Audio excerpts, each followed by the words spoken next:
Et bienvenue sur la chaîne Parascolaire électronique et programmation.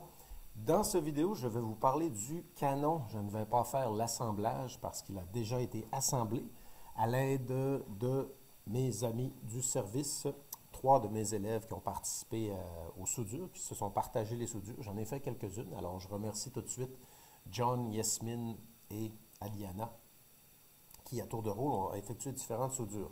Donc, au lieu de faire le montage, parce que j'ai un deuxième kit qui est prêt à monter, mais je voulais simplement vous donner mes notes de montage et mes conseils et mes appréciations sur le kit. D'abord, il faut comprendre que c'est un kit de luxe, dans le sens que ce n'est pas un objet qui est utile du tout et vous allez payer quand même cher pour ce que vous allez obtenir, comparativement à votre argent investi dans des projets qui coûtent moins cher et qui sont peut-être plus pratiques dans la vie de tous les jours. L'avantage que je trouve, il y a un joli boîtier, c'est un beau design, c'est un bel objet, ça attire la conversation, hein, c'est un conversation starter. On a cet objet sur la tablette et les gens disent « qu'est-ce que c'est ça? Je l'ai fait moi-même. » Donc, c'est vraiment un chouette objet, mais grande déception, au moment du test, il n'y a absolument rien qui s'est passé, il n'y a aucune des lumières qui a allumé dessus. Alors, c'est pour ça que j'en ai acheté un deuxième. Éventuellement, on va faire le deuxième et celui-là, probablement, quand j'aurai le temps, peut-être dans quelques semaines, disons dans 2 mois, je vais avoir un petit peu de vacances. Donc, il y a des possibilités que je fasse l'assemblage. Les notes sur l'assemblage. Quand vous assemblez les boutons, le bouton ici, le push button et la switch, vous soudez d'abord les fils sur la switch. La façon que moi je procède, c'est que je les soude les fils sur le switch et le bouton.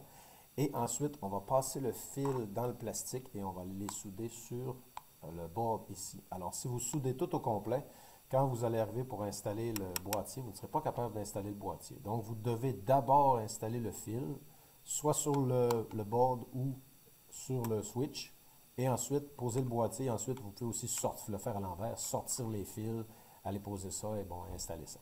Et la toute dernière étape va être bien sûr d'assembler le boîtier. Quelques petites notes et conseils. Assurez-vous bien sûr que vos résistances, la bonne résistance au bon endroit, hein, comme toutes les autres composantes. Suivez bien le plan. Vous allez avoir un plan avec des belles photos en couleur. Suivez exactement ce que le plan suggère. Assurez-vous que vos transistors ici, le côté plat, soit du bon sens et le dos du transistor sur le bon sens. Suivez bien ici le transistor, l'erreur classique des débutants.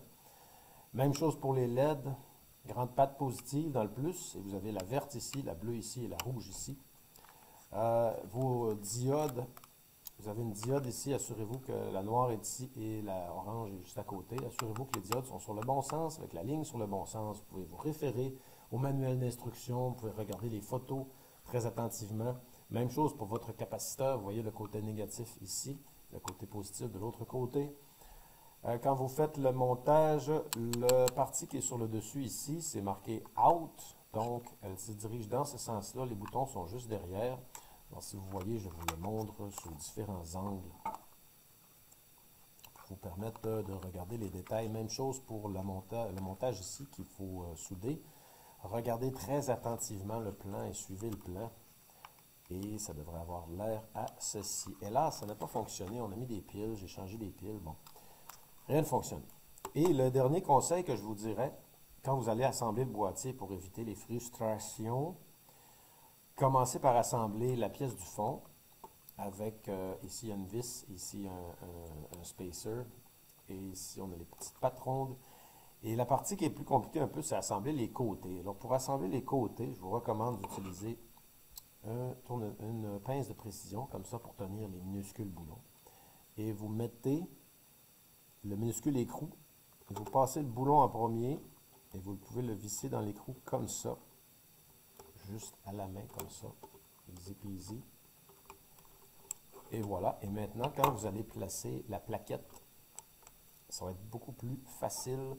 Vous n'aurez qu'à tenir l'écrou en place et visser ici avec un petit tournevis étoile. Là, il manque la plaquette, là, la plaquette est portée disparue. Mais vous voyez de l'autre côté, ça donne ceci. Le kit est vraiment construit comme un puzzle. Donc, ce n'est pas niveau débutant, c'est vraiment niveau intermédiaire. À partir de quel âge on peut laisser un enfant tout seul assembler ça? Je vous dirais au moins 10, 11, peut-être plus. Là. Donc, pour les plus petits, ça va être plus difficile, garanti. Alors, c'est vraiment un kit de luxe qui, hélas, n'a pas fonctionné. On a fait quelques essais ici avec le bloc pile. Bon, je pense que c'est le bloc pile qui bloque l'assemblage correct. Vous voyez ici, c'est pas tout à fait droit. Mais bref, c'est un chouette petit projet. Regardez, les projectiles ressemblent à ça. Alors, c'est les petits projectiles qu'on place juste ici à l'entrée. Comme ça. Et on met la switch à on. Et on attend que la lumière soit allumée. Et quand la lumière rouge est allumée ici, c'est parce que c'est prêt. Quand la lumière bleue est allumée, le canon est à 50% de sa puissance. Quand la lumière verte est allumée, ça veut dire que le circuit est en fonction. Donc, d'abord c'est vert, ensuite bleu allume, ensuite quand rouge allume, on est prêt à tirer. Et on ne l'a pas encore testé. Donc, j'en ai acheté un deuxième et dans mon temps de loisir, je vais vous faire une vidéo, faire l'assemblage du deuxième en espérant que le deuxième fonctionne. C'est vraiment dommage parce que nous avions tous de grands espoirs sur ce kit. Autre détail, le petit tube qui sert de canon a besoin d'être collé d'une certaine façon. Ce que je vous recommande, si vous voulez être capable de démonter les choses, c'est de simplement mettre un morceau de ruban gommé et ensuite de l'insérer comme ça ici pour que ce soit un petit peu, lui donner une épaisseur de plus dans le diamètre, tiens, pour que ça arrête de bouger. Là. Bon, vous trouverez sûrement une croûte, peut-être une petite goutte de colle, une petite goutte de super colle serait suffisante pour le faire tenir en place. Et voilà, c'est tout pour la vidéo d'aujourd'hui et on va se revoir dans le prochain vidéo. Alors, je vous souhaite une très belle journée et si vous achetez le kit, vous voulez acheter le kit, dans la description du vidéo, vous allez retrouver le lien qui mène à l'endroit où je l'ai acheté. Et encore une fois, je me répète, je n'ai aucun incitatif commercial. Vous pouvez l'acheter là où j'ai mis le lien ou à n'importe quel autre endroit. Moi, ça ne fait aucune différence. C'est 100% gratuit. Merci et au revoir. Bonne journée.